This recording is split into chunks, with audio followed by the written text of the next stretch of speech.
de afuera, a Roberto Maldonado y a Gabriela Volpi La Greca. ¿Cómo les va? ¿Qué tal? Buen día. ¿Está fresca? Está fresco, sí. ¿Qué Está tal? soleado. Buen día. Sí, está fresca, está fresca. Bueno, Muy.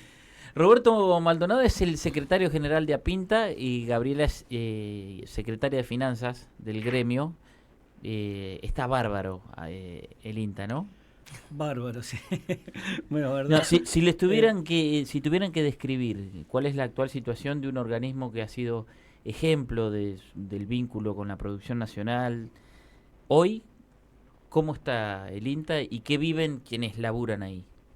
Y la verdad que la situación es muy compleja, crítica, sobre todo porque lo que estamos viviendo hasta ahora estamos desfinanciados, el presupuesto no alcanza, es el mismo que teníamos en diciembre de 2023, en Claro. noviembre de 2023, el del año 2023. Que fue prorrogado 2 veces. Dos veces, exactamente. Eso hace que es muy complejo trabajar. Igual lo seguimos haciendo, pero se hace muy complejo. Y después estamos a la espera de un inminente DNU que de salir perdería la gobernanza la institución, ¿no? Como lo viene haciendo desde hace años. Técnicamente, ¿qué sería perder la gobernanza para que nuestra audiencia lo entienda? Bueno, en el INTA tenemos un consejo directivo que es el que toma las decisiones de recursos humanos, de actividades. En general la mayoría de las cosas pasan por un consejo directivo nacional. Después nosotros también voy a contar un poco cómo está estructurado Sí. el INTA. El INTA tenemos 53 estaciones experimentales a lo largo y ancho del país y agencias de extensión dependientes de esas unidades experimentales. Tenemos casi 300 agencias de extensión. Dentro de cada una de las provincias estamos organizados en centros regionales. Por ejemplo, acá en La Pampa y en San Luis tenemos el centro regional La Pampa y San Luis que nuclea las estaciones experimentales y las agencias de extensión de ambas provincias. Y con este centro regional se deciden los lineamientos, las líneas de investigación y de extensión, toda la problemática del territorio, digamos, en lo que vamos a trabajar nosotros desde el instituto. Y a su vez, de estos centros regionales tenemos el Consejo Directivo, donde muchísimas cosas terminan llevándose, digamos, a este Consejo Directivo Nacional, que es el que toma la última decisión. Hoy en día, y es así desde que existe el INTA desde hace 70 años, y voy a hacer un paréntesis que vos preguntabas cómo es la situación de hoy en INTA, es gravísimo lo que está pasando hoy, y la verdad que han pasado gobiernos de distintas banderas políticas y nunca vivimos una situación como la que estamos viviendo ahora. Bueno, este Consejo Directivo Nacional está formado por 10 personas. De estas 10 personas, hay 4 que son los representantes de la mesa de enlace, ¿sí? Y ACREA, que sería la parte, digamos, del campo que representa que está representada en este consejo. También hay una parte de representantes de las universidades o de las facultades, mejor dicho, de agronomía y de veterinaria, que es la parte técnica, y ACREA también forma parte de esta parte técnica. Y después 3 personas que son puestas por el gobierno nacional, del gobierno nacional de turno, ¿no? Que es un presidente, una vicepresidenta, en este caso es vicepresidenta, y el representante de la Secretaría de Agricultura. Bien. Entonces, bueno, todo esto, todas las cosas que pasan por el Consejo, que se someten a votación, tienen la palabra, digamos, de estas representantes, la parte técnica, la parte del campo y la parte del gobierno, que por supuesto que la parte del gobierno tiene que estar. Sí, claro. Este DNU que dice Roberto, que es lo que se habla y que está por salir, quieren cambiar esa estructura del Consejo Directivo, eliminar a la representación de las facultades, eliminar a CREA y van a quedar solamente los 4 representantes de la mesa de enlace y 4 por el gobierno nacional. O sea, agregarían una persona más por el gobierno nacional y entonces serían 4 y 4. Imagínate, si hay una votación o lo que sea y se genera un empate, el que decide siempre quién va a ser El Estado, el gobierno, Estado. claro. Sí. Entonces quedamos a merced del gobierno de turno, de este y de los que vengan. Claro, y de un gobierno, en principio de que se ha reivindicado a sí mismo este gobierno como un topo que quiere destruir el Estado desde adentro. Son palabras textuales. ¿Imaginaban en campaña electoral cuando Milei andaba con esa motosierra que iba a llegar a este punto? Sí, un poco sí. Por ahí uno no pensaba que iba a ser tan agresivo, pero sí sabíamos y de hecho se lo transmitíamos a los compañeros a la hora de las elecciones, más allá de la ideología política de cada uno, entender de lo que te estaba diciendo este gobierno. Dijo que iba a hacer el topo y que venía a destruir el Estado. La gente que parecía que estaba bien y que hasta que... A ver, hay compañeros y compañeras que creen que está bien hasta que le toca. Ujú. Cuando les toca, ahí recién reaccionan. Tiene que ver con, a mí no me va a tocar, a mí no me pasa, yo trabajo. No, este gobierno no viene a mejorar la institución, este gobierno viene a destruir la institución. El INTA, varias Sí, instituciones. sí. Como Lo que describen es lo mismo que pasa con la cultura, lo mismo que pasa con los medios de comunicación, lo mismo que pasa con el área de género, con cualquiera, y con la economía, además, centralmente, que es lo que define nuestras vidas. ¿Cuánto hace que laburan en INTA ustedes? Yo, 22 años. Ujú. Yo también, 20 años. Más de 20 años. ¿Tienen una mirada de lo que pasó en dictadura en el INTA? A través del conocimiento de trabajadores más viejos. Sí. Digo, para ver si es comparable o ni siquiera. Por lo que me han contado, por ahí Gabriela puede decir que... Dictadura por ahí no sé si tanto. No sé si tanto, o sea, los compañeros más grandes no nos cuentan tanto con la dictadura, sí con los 90. Claro, que La fue la época- otra etapa neoliberal. Exacto. Un neoliberalismo peronista, vamos a Peronista, decirlo así. pero que estaba... Sí, sí. Que fue tremendo, ¿no? Siempre Sí. cuentan en los 90. Por eso vos cuando preguntabas hoy, yo voy a dar mi opinión personal. Si pensábamos que iba a ser lo que iba a ser Milei, yo la verdad que no.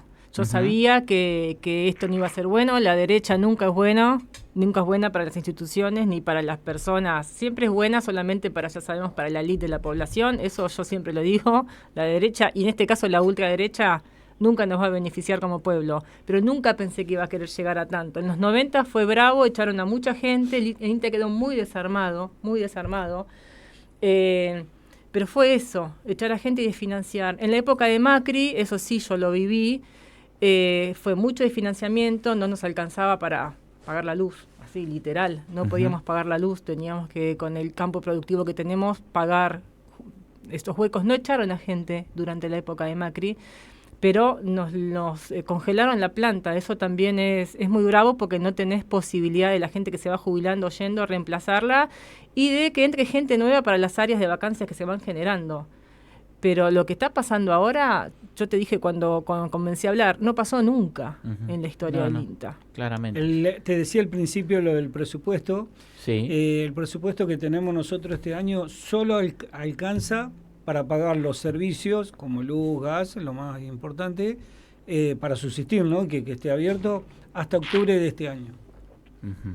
No El alcanza presupuesto para de más. todo el año. Parecido, todo el año, anual, ¿no? También es en espejo lo que ocurre en el resto del Estado en general, las universidades, por ejemplo. ¿Cuánta gente labura hoy en el INTA en La Pampa? En La Pampa, que es la Experimental Anguil Sí. y las 7 agencias, 121. ¿Y hubo despidos? No. No. Pero Temen que haya. sí, obviamente. O retiros. Retiro sí hubo. Ajá. Retiro hubo. Pero sí hemos perdido vacantes. Nosotros, Claro. desde que entró este gobierno, están cerradas las vacantes por jubilación, por fallecimiento, lo que Sí, fuera. sí, hubo un Se achicamiento. renuevan, y eso hemos pasado de 148 a 121, como te digo. O sea, sin despido, pero con los retiros y la vacante que no se vuelven a cubrir normalmente como se hace, eso ha hecho que la planta se haya achicado, más los retiros voluntarios. Hoy tenemos áreas que no se pueden cubrir, que han quedado el 50 o menos por ejemplo, áreas que hay 5 compañeros y 2 se jubilaron, Claro. o pidieron el retiro voluntario y quedan 2. Hay algunos áreas que eran de 5 personas y quedó 1. También congelaron la entrada a planta de INTA. Nosotros nos pasó con un becario y te digo, esto no solamente La Pampa, que por supuesto que estamos hablando acá en Toayé es importante para La Pampa, pero nos está pasando en todo el país. En general, la mayoría de casi todos los profesionales que ingresan a la institución ingresan en la modalidad de becario. Uno ingresa como becario, se capacita, generalmente una maestría, un doctorado, y cuando termina esa formación ingresa a planta de INTA. Bueno, lo que está pasando es que todos los becarios que ya habían ingresado antes y que se terminaron de formar no pueden entrar a planta. Nos ha pasado acá un caso donde no pudimos darle la posibilidad de que ingrese. Bueno, en muchas estaciones experimentales. ¿Y siguen como becarios o va todo el proceso para atrás se pierde? Se desvinculan del organismo? El recurso humano se desvincula. Sí. Un recurso humano que ingresó en un área de vacancia del organismo, que el Estado lo formó para Increíble. trabajar en un área de vacancia, se desvincula. Ujú. Sí, sí. Y irá a laburar, supongo, en una empresa privada donde entra una persona capacitada, Claro. que generalmente Sí, es lo más seguro que haya estudiado en la universidad pública, como todos, y tiene un estudio de posgrado, que eso es muy Claro. valioso, pagado por el Estado. Si administraran una empresa privada no harían No eso. harían. Como administran el Estado y lo quieren destrozar. Sobre Por todo supuesto. porque tenés la gente, compañeros y compañeras formada, Claro. donde el gobierno, como decía Gabriela, invierte durante muchos años, 4, 5, 10 años, para que esté en la institución. Hoy esos profesionales que se ha invertido durante años se van a trabajar al privado, que es parte de lo que quieren. Te cierro diciendo que los retiros voluntarios que decías vos hoy, Sí. el anterior retiro voluntario estuvo incentivado a una franja etaria de entre 40 y 55 años. ¿Por qué decimos eso? Porque se le pagaba a los que tenían más de 18 años, a partir de 19 años en adelante, Qué medio antigüedad. sueldo por año Por trabajado, año trabajado. y a los que tenían menos de eso, que ahí entra esa franja etaria, menos de 18 o menos, se le pagaba un sueldo y medio. Ajá. Entonces, hasta eso nos damos cuenta de que está incentivada para una franja etaria que es la que no queremos perder, que él es el futuro. Después de nosotros Claro. vienen esos compañeros, que esto es así, va cambiando y vienen nuevas generaciones y hoy se pierde y hay una brecha que ya nos pasó en la época de los 90. Donde sí, perdón. No, digo, hoy en día tenemos la gente de 50, en general, Claro. hay gente más grande, pero en general somos los más grandes de INTA, porque hay una brecha entre esta edad y la jubilatoria que se fue generando, porque en los 90 echaron a mucha gente y no entró nadie hasta el 2004. Claro, entonces quedó ahí Claro. el tope 50 Claro, y exacto, algo. y ahora está pasando lo mismo. Y están hablando también, que eso no lo dijimos, de echar a toda la gente que está en planta no permanente. No solo que los becarios no se sigan vinculando, sino que la gente de planta no permanente tampoco. Y yo te voy a explicar un poquito cómo es la estructura. Sí, a ver. Bueno, tenemos los becarios, que es esto que generalmente son profesionales, hay algunos técnicos también que entraron como becarios, y después cuando uno ingresa al INTA, ingresa en la modalidad de planta no permanente. Te interrumpo un Sí, segundo. sí. Este número de becarios y la planta no permanente, ¿me lo incluyeron en la cantidad de gente que laburan cuando dijeron 100 y Sí. pico? Si querés desglosar un poquito cuánto.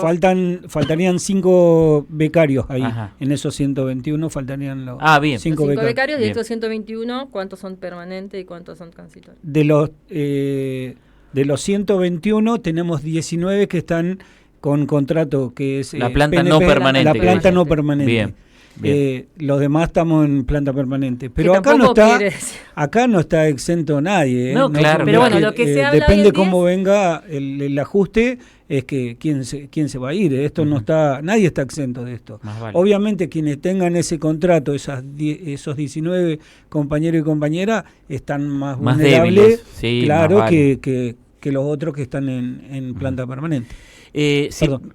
Si me tuvieran que contar qué va a perder la ciudadanía, la comunidad, la sociedad si se pierde el INTA, sintéticamente, díganmelo. Imaginen, el INTA es, digamos, la oficina de ciencia y técnica que tenemos nosotros en el país. Los temas que se trabajan en INTA son variadísimos y tienen que ver con cada una de las regiones, ¿no? Acá en La Pampa por ahí tenemos un perfil más hacia el suelo, la ganadería, o las forrajeras, algunos cultivos, pero desde la vid en la cordillera, todo lo que se te ocurra, el arroz, la verdad que los trabajos que ha estado involucrado el INTA en todo lo que tenga que ver con el agro, digamos, argentino, ¿no? todo lo que consumimos a diario. Todo. Todos. Desde la lechuga, de la ensalada, la carne, el vino. ¿Y qué creen que piensan las patronales agropecuarias de ese proceso de vaciamiento?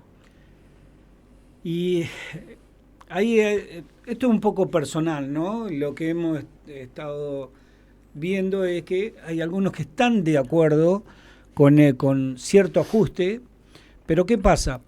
Están de acuerdo, nosotros tenemos dos ramas, la investigación y la extensión. En la investigación ellos están de acuerdo que siga trabajando con algunas mejoras, pero la extensión no le interesa, no hablan de extensión. Y tiene que ver con un montón de cosas, no es solo la investigación. De hecho, se necesita la extensión para que se haga completo el trabajo que hacemos. Y a este gobierno no le interesa la extensión, por eso fue por agricultura familiar, claro. Y el gobierno de Macri, ¿no? Por la agricultura familiar, por ProHuerta, por todos estos pequeños productores, ¿no? Que a nosotros más asistimos con estos programas.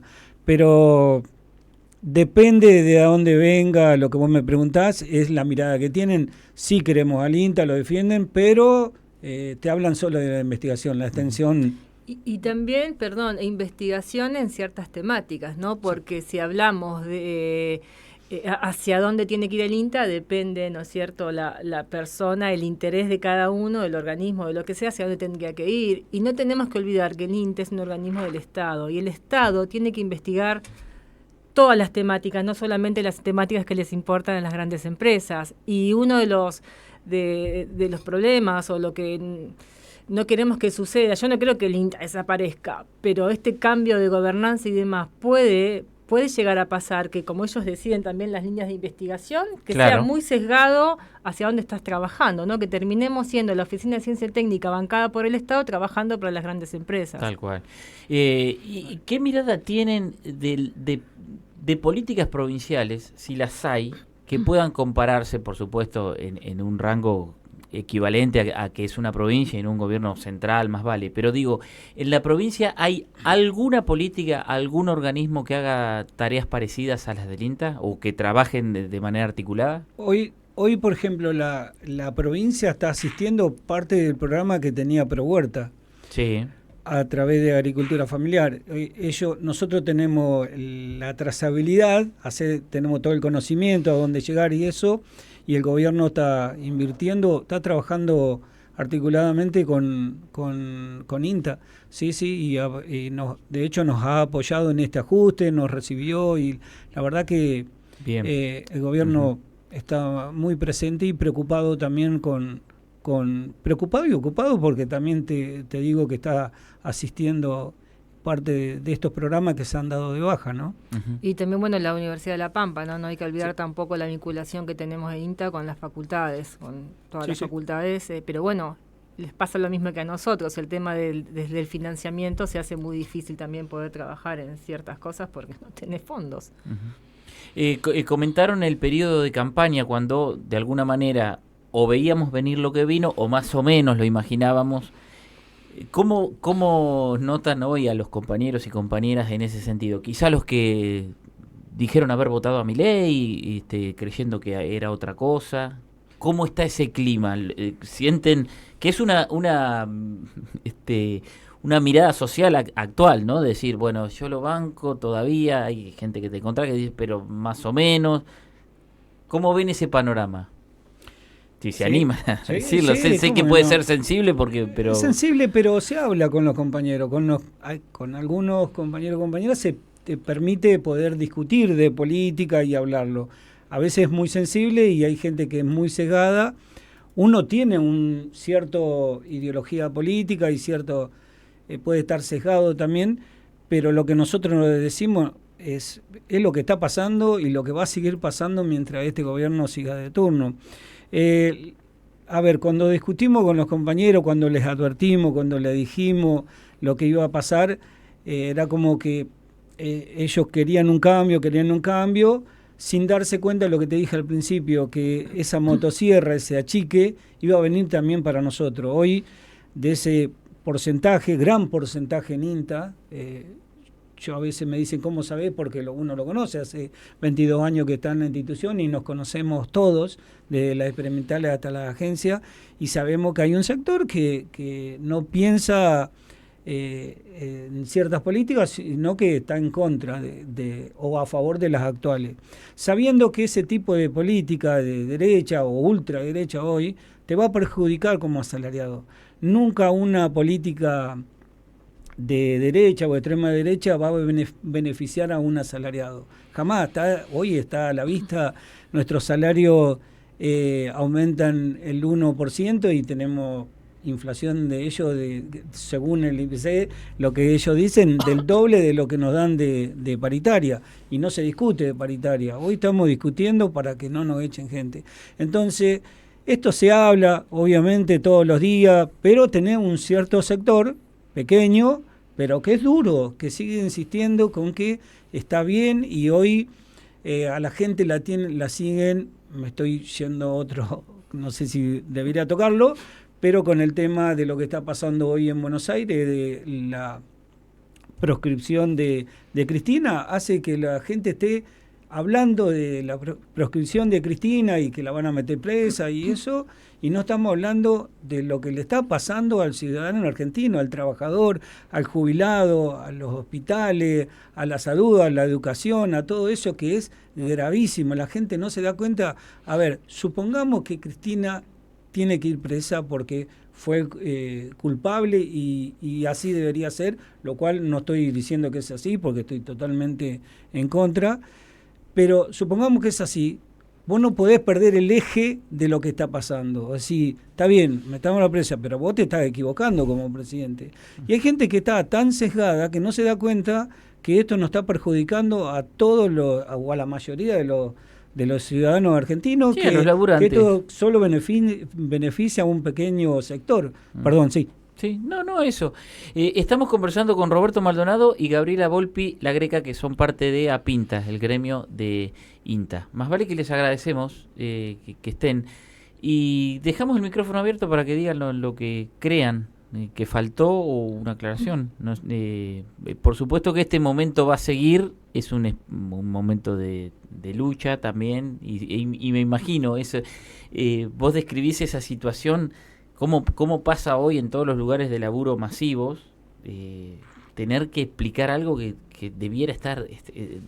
a ver, a veces el solo hecho de formar parte de una planta del Estado debiera requerir una formación y una conciencia en ese sentido que, bueno, no está y hay que pelearla en algunos sectores, pero hay una especie de síndrome de Estocolmo del que socialmente no nos queda otra que seguir peleándola y conversando y tratando de incidir. Te sumo, mira, hay veces yo le pregunto, ¿por qué votaste a este gobierno?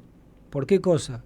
Y por la corrupción, por los salarios, veníamos perdiendo, había inflación de 200%, bueno, te la dibujan, lo que dicen, repiten mucho lo que dicen los medios, ¿no? Hoy, ¿qué cambió? ¿Qué mejoró para vos? Decime algo que te haya mejorado, una sola cosa. No hay más movilización. Cristina está presa y no hay piquete. Yo voy a decir esto es más a título personal. Esto también, Esto me gusta, entonces va a ser una bomba. No, yo lo que...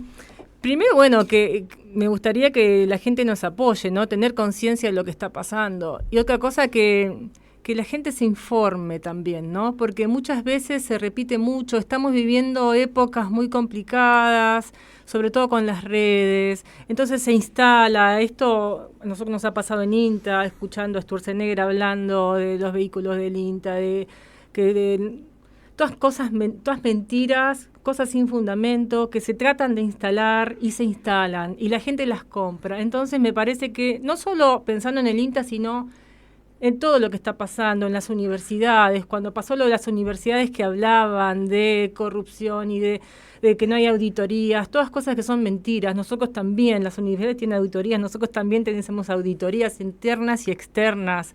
Es un instituto completamente transparente en cuanto al manejo de los fondos, en cuanto al manejo de la gente que ingresa. Toda la gente que ingresa por concurso. Entonces yo pediría, para el bien nuestro, ¿no? Para el bien como sociedad y como país, informémonos antes de empezar a repetir algo que se escuchó por ahí. tratar de... hoy en los días, así como están las redes sociales para replicar cosas, también tenemos internet y tenemos medios para informarnos. Busquemos información antes de ponernos a hablar y de opinar, ¿no? Resalto algo que acaba de decir Gabriela, que es muy importante, obviamente estoy totalmente de acuerdo. Él lo que instala, ¿no? Supongamos que yo te digo que eso es lo que pasó, ¿no? En nuestra institución. Sturzenegger salió a decir que nosotros éramos 6.000 trabajadores, ¿no? Que es verdad, casi 6.000, y que teníamos 3.000 autos. Y vos no tenés una mirada, estás en contra o a favor de mi ley, ¿qué vas a hacer? ¿Le crees? Ahora, ¿cómo revertimos eso que es mentira? Nosotros tenemos 3.000 autos, sí, el 50 o 60% obsoleto, pero cuando te digo obsoleto, no sirven ni arrancan o están hechos pedazos, que también puede haber un error, habría que rematarlo, habría que haberlo rematado, está bien, por ahí hay que hacerse cargo de ciertas cosas, ¿no? Del otro 40% de la planta automotriz que tenemos, solo el 20% de eso está en condiciones de decir arranco y salgo a hacer 200, 300, 400 kilómetros como hacen los compañeros cada vez que se sale, ¿no? El otro 20% son autos que tienen 500, 600 mil kilómetros, los cuales se te rompen, quedan tirados, hay que ir a auxiliarlo, es complejo el tema. Entonces lo que digo, es muy difícil poder salir a desmentir a un gobierno que sabemos que tiene todo el poder hegemónico, sin desmerecer a los demás medios, ¿no? No, pero es así, y que aparte se ha demostrado un especialista en esto, digamos, en manipular, en falsear, en decir medias verdades y que eso sea replicado por un ejército de trolls o por los medios del establishment. Lo que podemos hacer el resto de los medios, y sobre todo los medios comunitarios y cooperativos, obviamente que es un escarbadiente en esa pelea, que la tenemos que seguir dando, pero tampoco dejar de describir la realidad. Es decir, esos medios, el daño social que producen es invaluable, porque es muy difícil. Cotidianamente están ahí. Pero bueno, también como sociedad tenemos que hacernos cargo de eso y empezar también por nuestros propios medios realmente a informarnos y ver hacia dónde queremos ir también, ¿no es cierto? Y bueno, No, está bien. Desde ya agradecer por visibilizar la situación del INTE y tratar de hacerle entender a una parte de la sociedad qué es lo que se dice que es mentira, bueno, todo lo que estuvimos comentando y nada, agradecerte de verdad, porque para nosotros es muy importante poder visualizar esto y visibilizarlo para que no tengan una sola mirada y obviamente que decimos la verdad y lo podemos argumentar. De hecho, que si a cualquiera ciudadano común que quisiera saber la verdad, los invitamos a que se acerque a la Experimental Anguila o a la agencia para ver qué es lo que hacemos, cómo trabajamos, cuáles son los autos, todo le podemos contar, porque a veces termina una nota, sale en los medios y vemos los comentarios. Ay, bueno, sí. Que entonces obviamente no contestábamos porque no podés y hay gente que totalmente, como dice Gabriela, sesgada, comentarios fuera de lugar, que más que somos de los gremios. Y odiante directamente, porque esa otra calificación ni siquiera se puede uno poner a esa altura. Hay mucho comentario de odio que no tiene fundamento. Sí, tremendo. Bueno, Roberto, Gabriela, gracias. Y si quedó algo más, aprovechen. Agradecido. Muchísimas gracias por el espacio. Sí. Y bueno, y acá vamos a seguir luchando para tratar de revertir esta situación espantosa que nos toca vivir. Sí. Gracias. Están estas puertas más vale abiertas cuando quieran y necesiten. Roberto Maldonado, que es el secretario general de APINTA, Gabriela Volpi La Greca, es investigador y secretaria de Finanzas del gremio. Muchas gracias. Muchas gracias. Gracias. 106.